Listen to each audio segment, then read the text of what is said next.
Okie dokie. Alrighty. Wonderful. You know, I've got every GFX lens made here, the 6 lenses, except for that new 250 millimeter. I think I had a panic attack when I realized that these 6 GFX lenses add up to exactly $13,500. Oh my God. And of course I have mounted on the GFX here. Let me move it out of the way. Is the 110 millimeter f2, the portrait lens for the GFX system. And by the way, might I add, the future rangefinder GFXR, if that's what they're going to call it, basically like a big fat X Pro 2 looking camera that's going to be pretty cheap. For medium format, it's going to be insanely cheap. That'll be wonderful. And for that camera, you are going to want, since it's going to be a rangefinder, a digital rangefinder, you're going to want one of these lightweight 3 lenses right here. You see, Fujifilm, and this is not speculation, it's like, well, sure it is. Fujifilm didn't tell you that. And it's like, well, yeah, that's true. But I know for a fact Fujifilm's been working on this even before the release or the announcement of the GFX. Says, hey, we're going to come out with a cheap rangefinder camera a couple of years after the release of the GFX. And you had to have some relatively small lightweight lenses to accommodate that digital rangefinder. And these are those 3 lenses, which by the way are not only small, especially for medium format, but you know, pretty small, lightweight. Not inexpensive, however. Let me talk about these since I've used all 3 of these extensively. Which is the lens I would first get rid of? And by the way, there's only one lens of the GFX that actually has internal optical image stabilization, vibration control. It's all the same thing. That would be the 120 millimeter f4 macro.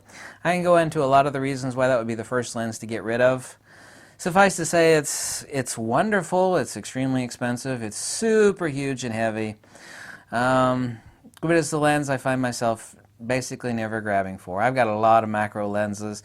That could be the reason, but it's also too, most macro is cropping, and by the way, I own the most expensive macro lenses money can buy, and there's no macro lens that comes anywhere near. Zeiss macro lenses, Nikkor macro, the best. Nothing is anywhere near as good as the 80 millimeter X-mount Fujifilm macro lens. The second lens I would get rid of soonest would be the 63 millimeter f2.8. It's a 50 millimeter equivalent. Yeah, what is the cost on the 63? $1,500. It's extremely small and lightweight. So those as a street sweeper lens is not really. I mean, I actually get the 45. By the way, this is an image from the 45. This is one of only like 5 or 6 lenses on Earth that I've ever used that I didn't have to increase sharpening or color saturation on. The 45 millimeter f2.8 is incredible and is also small and lightweight. Here we go. Not inexpensive at $1,700. A 35 millimeter equivalent, basically a roughly a 2.2. This is a 2.8, but the equivalent of this is a 35 millimeter f2. Close enough. f2.2. Amazing crotch melting, near perfect lens. I would call this an at or near perfect lens. I'm going to give this a 10 out of 10, and I never say that about any lens. This really ranks, and I've owned a lot of medium format lenses, including Hasselblad, Mamiya. I owned a ton of 6-7 Pentax lenses back in the film days, photography school. Unbelievable lens. I wish I had a lens that had output like this back in the film days. And some of those 6-7 Pentax lenses are really, really good. This is absolutely stellar. The bokeh on it's incredible. Considering the fact you got 50 megapixels, you can crop the piss out of the raw file from the GFX. The bokeh on this is so amazing. I mean, this is even a beautiful portrait lens. The 23. This is 23 millimeter, and I'm not interested in. Excuse me, tongue twister. Not that interested, generally speaking, in architecture or landscape, but. This is an 18 millimeter equivalent. This is an f4 23 millimeter. This is the de facto kind of landscape lens. Absolutely fell in love with it. I borrowed it, and I was so enamored with it that I absolutely was just a huge joy and pleasure from the bottom of my heart of owning it. Not cheap, however, really expensive lens at $2,600. I say the camera is $6,500. These 6 lenses are $13,500. Here's another way of looking at it too. There's anybody that's going to buy the GFX, and this video really needs to apply to the GFXR, even though Fujifilm has not announced it yet. what are the two lenses that I really couldn't live without? Well, I can't say it's two. I'd have to actually say it's three. The three lenses that I could not live without for the GFX are the 110mm f2. There's the portrait lens here, which is basically an 85mm f1.6. So they're about basically an 85mm 1. We just say 85mm 1.8. It's not 1.8. It's actually a little bit more shallow than that, but close enough. It's the portrait lens for Fujifilm. Unbelievable, incredible lens. The first lens actually would not get rid of, and I've said this in other videos, the 32-64. It's actually relatively cheap. What is the 32-64? $2,300. Incredible. Most zoom lenses, obviously so when it comes to full frame crop sensor, zoom lenses are always junk, so to say, relative to a good prime lens. Medium format lenses are a different breed. This zoom lens is absolutely incredible. You couldn't take a decent portrait shot or a decent shot with this and you may say, hey, is this a zoom or a prime? I don't know. It looks incredible. It's a huge 51 megapixel raw file, saturation, sharpness, incredible. I have no idea. It's just flat out awesome.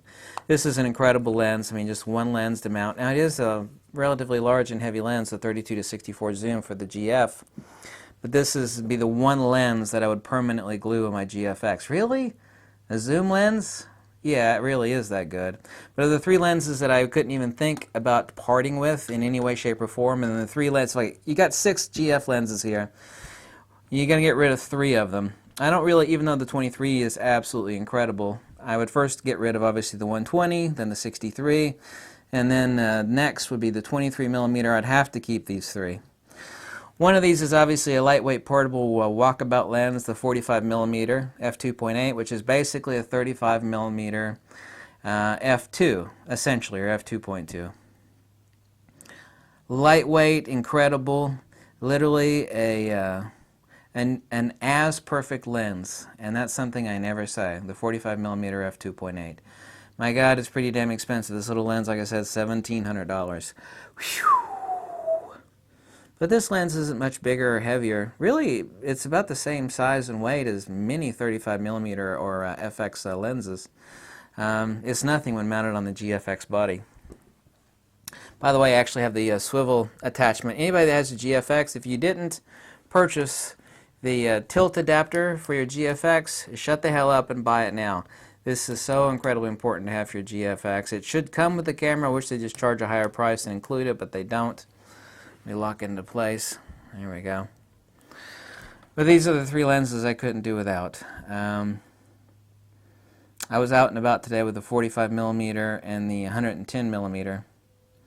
All of these GFX lenses, by the way, they don't really need any sharpening, but I mean, I add a little sharpening, saturation, and tweak all of them except this lens. The last lens that I wanted is like, I don't know if I really want that. You know, I already got 5 GFX lenses. Do I really want the GF 45mm? I don't know. I made the same mistake with the X series Fujifilm cameras. The 16mm is one of the last lenses. I don't know if I want that. And it turns out it's my absolute favorite X mount lens of all time. The 16mm Fujifilm f1.4. Off the hook, incredible. I don't know which is best of all the X series lenses, the 80mm macro or the 16. I really rate both of them as the absolute top best, period. Unbelievable, amazing lenses for the X series camera. And sure enough, the last GFX lens I get, which is all of them, except for the 250mm, which just came out, is a 45. This is the only lens that doesn't need sharpening, needs no saturation. When you drop the images, people say, it can't be out of camera. This is from the 45mm. People go, hey, that's impossible. Yeah, it can't be out of camera. You know, the saturation, the sharpness, it's not out of... Yes, girlfriend, it is out of camera. It's that amazing. So that's it. That's my recommendation on GF lenses. I own all of them except for that new 250. And I have absolutely no call to even think, and that's basically a 200mm f2.8 equivalent. I have no call for a 200mm on a medium format. I have no... Even back in the days of film, it's like, I don't need a telephoto lens for medium format. Medium format is not meant for telephoto. It really isn't. I'm not putting the lens down. I'm sure it's probably amazing. But I have absolutely no call for that, you know, that I could, no. I would love to try it out though. Really, if I could have one lens glued to my camera, I don't know if it'd be the 32 to 64 or the 45, because most, some of the best photographers in the world, they've been asked the same questions. Like, if you could only have one lens glued to your camera for the rest of your life, what would it be? It's some 35 millimeter lens.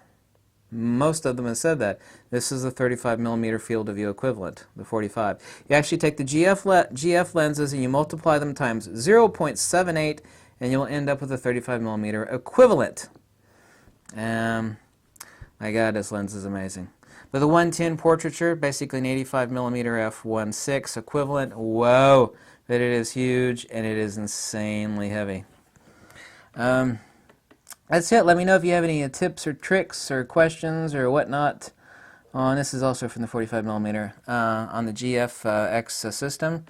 I might remind you that I have no affiliate links at all. I have no corporate connections that make me a shill. I make no dime off of any camera or lens you buy.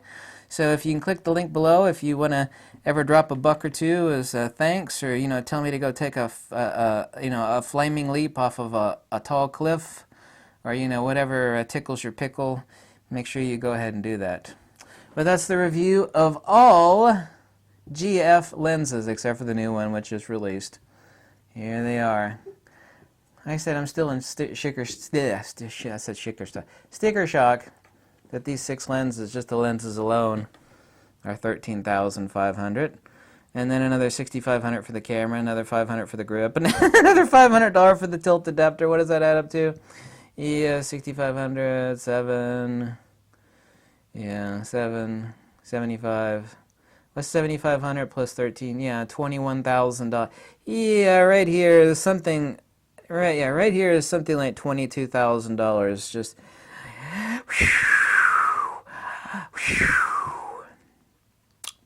Yeah. Yeah.